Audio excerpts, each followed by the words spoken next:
If you've ever wondered how to properly interact with the spiritual realm, this video is for you. I'm Mary, and I have been a seer for over 30 years. What does that mean? That means that from a very young age, I have seen both angels and demons, but far more importantly, Jesus. And with that comes a lot of interesting questions that I've navigated for a long time that some people don't think about until they have an experience, and then they have to start thinking about it. So maybe that's why you're here, I don't know. But I've also learned that spiritual beings create quite a bit of controversy just by nature of their existence.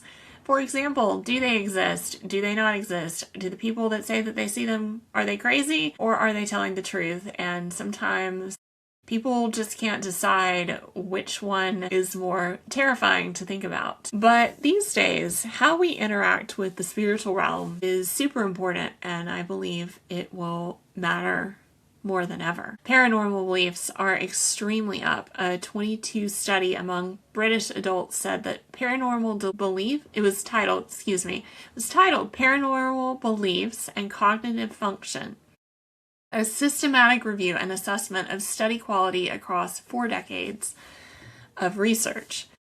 And the study concluded that 79% of British adults in 2022 held at least one supernatural belief. Now, I don't know if you've met people from the UK, from the Isles, but I have, and they're very practical people. They're not, there are some woo-woo people over there, but they're generally grounded individuals. Remember, I don't know, there's a certain amount of unflappableness to British adults. So I thought that was a very interesting group of people to pull a study from. And so it was safe to say that 80% of us are on board with the supernatural being real. And that feels like a huge hurdle for a post-Enlightenment society that says that, reason is all that matters. And so we've kind of crossed that hurdle. And if you made it this far in the video, thank you, because, I assume that you think that the supernatural is real as well on some level.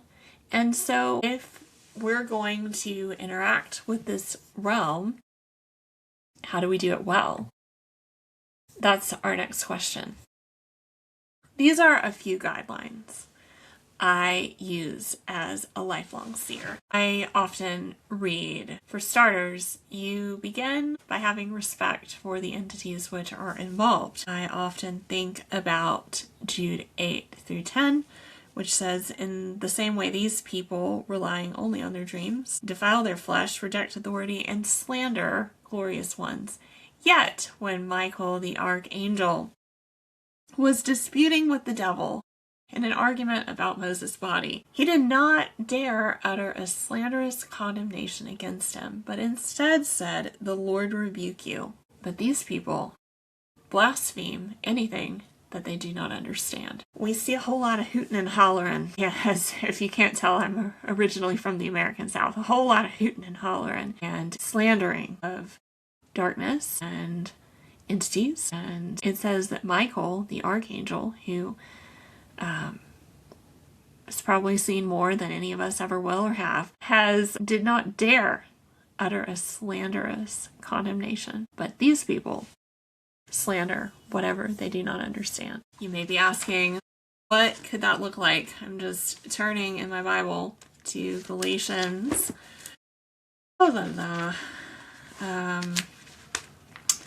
Galatians. How in the world? Sometimes you lose Galatians. There she is. Galatians 5:22 through 23. Now, earlier in the chapter, it talks about things like strife, jealousy, outbursts of anger, selfish ambitions, dissensions, factions, which is frankly what we see in a lot of deliverance ministry these days. But my second way that I interact with the spiritual realm is always with the fruit of the Spirit, which Galatians 22-23 says, "But the fruit of the Spirit is love, joy, peace, patience, kindness, goodness, faithfulness, gentleness, and self-control. The law is not against such things."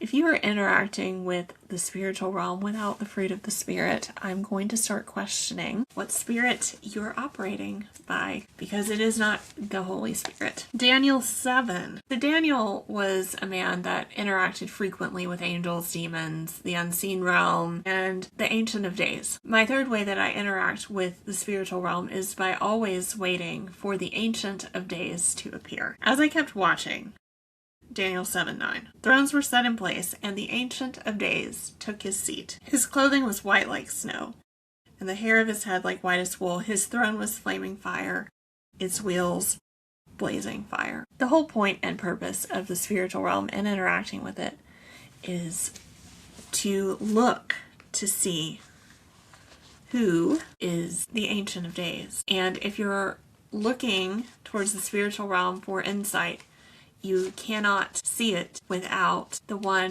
who, as Daniel 7 says, holds the court in session. The fourth way that I interact with the spiritual realm is without rejoicing in authority over them, because I understand that my authority comes from Jesus and not from anything that I have or haven't done. Jesus says in Luke 10:20, however, don't rejoice that spirits submit to you, but rejoice that your names are written in heaven. I'm going to leave that one there. I'm just going to leave that one there. And then finally, the last way that I interact with the spiritual realm is with healthy curiosity. In Luke 1:34, or in Luke 1:26, wrong verse. The angel Gabriel was sent by God to a town in Galilee called Nazareth, to a virgin engaged to a man named Joseph of the house of David. The virgin's name was Mary, and the angel came to her and said, greetings, favored one, the Lord is with you. And this healthy curiosity is always rooted and centered on God. What are you trying to show me? 2 Corinthians 4:18 says, so we fix our eyes not on what is seen, but on what is unseen. Since what is seen is temporary, but what is unseen is eternal. If you are interacting with the spiritual realm, you are waking up to the fact that what has previously been unseen is actually what is eternal. Observations in the spiritual realm are super powerful, and the way that we interact with these realms does change them. Hey there, I'm Mary. I have seen in the spirit since I was very small, but I only look with Jesus, and I write and teach on the spiritual realm. I have some online courses that go a little bit more in depth than we can get to in a YouTube comment section, and I also have a free Substack with a lot of resources on it. But if you just enjoy the video, hit subscribe and then hit on to the next one. I've got more for you.